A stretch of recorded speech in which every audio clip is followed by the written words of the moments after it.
finally, because nimeona akiwa pale kanisani ameongea, wacha nimjibu. Sio lazima nimjibu, si mjibu.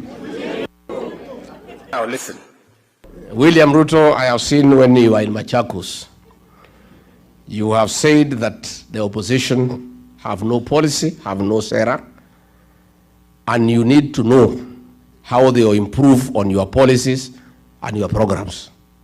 Wacha kututisha. Sisi hapana watu wa kutishwa. Ukweli ama si kweli? Ukweli ama si kweli?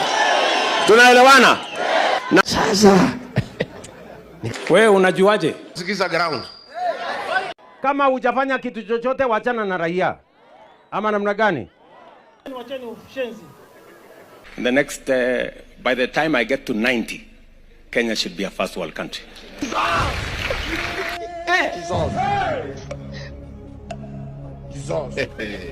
All those things is promising he will not do anything. He promised us atatumalizia barabara ya Maumau kwisha. Nitajenga hii. So today he does not come to our place. Sasa shida iko wapi? Hii uongo si itatumaliza. Mambo bado. William Ruto. Eke Githinji.